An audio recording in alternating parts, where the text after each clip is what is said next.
پیارے بچوں، آج کی ہماری کہانی ہے سمجھدار چوہیا اور کچھوا۔ کہانی شروع کرنے سے پہلے جلدی سے میرے چینل کو سبسکرائب کر لیں۔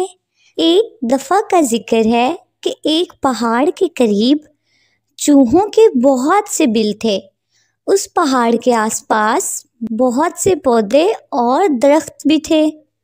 چوہوں کی ان بلوں میں ایک سمجھدار چوہیا بھی رہتی تھی۔ وہ چوہیا بہت عقل مند تھی۔ وہاں کے بہت سے چوہے اپنے مسائل لے کر اس چوہیا کے پاس آتے اور وہ ان کو بہت عقل سے حل کرتی، اس لیے سب چوہے اس کی بہت عزت کرتے۔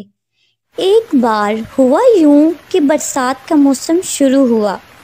تیز بارشیں ہوئی جس کی وجہ سے بہت سے کیڑے مکوڑے اور دوسرے جانور اپنی اپنی بلوں سے باہر نکل آئے۔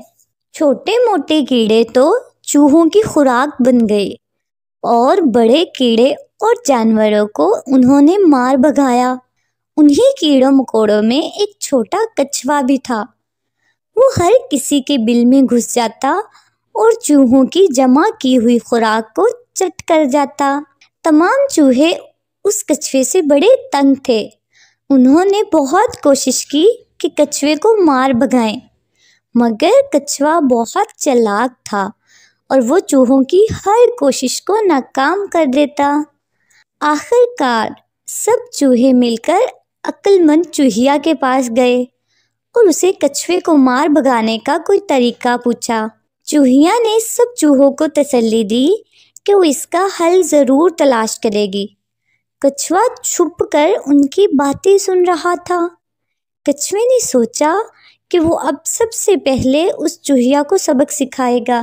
اگلے دن کچھوا سب سے پہلے چوہیا کے بل میں داخل ہوا۔ چوہیا کو جیسے پتہ چلا تو اسے فوراً ایک ترکیب سوجی۔ چوہیا نے جلدی سے 2 بیریز پلیٹ میں رکھ کر کچھوے کو پیش کی اور کہا، اس وقت گھر میں کوئی چیز نہیں ورنہ مزید خاطر تواضع کرتے۔ کچھوا یہ دیکھ کر بہت حیران ہوا۔ اسے بہت زیادہ بھوک لگی ہوئی تھی۔ اس نے بھاگ کر بیریز کھائی۔ کچھوا اس بات سے انجان تھا کہ بیریز میں گٹھلی بھی ہوتی ہے۔ وہ گٹھلیوں سمیت بیریز کھا گیا۔ اب کچھوے سے نہ بولا جا رہا تھا اور نہ ہی سانس لی جا رہی تھی۔ کچھوا جلدی سے چوہیا کے بل سے نکل کر بھاگ گیا اور اس دن کے بعد کچھوا دوبارہ وہاں کبھی دکھائی نہ دیا۔ سب چوہوں نے مل کر سمجھدار چوہیا کا شکریہ ادا کیا اور پھر سے سب سکون سے رہنے لگے۔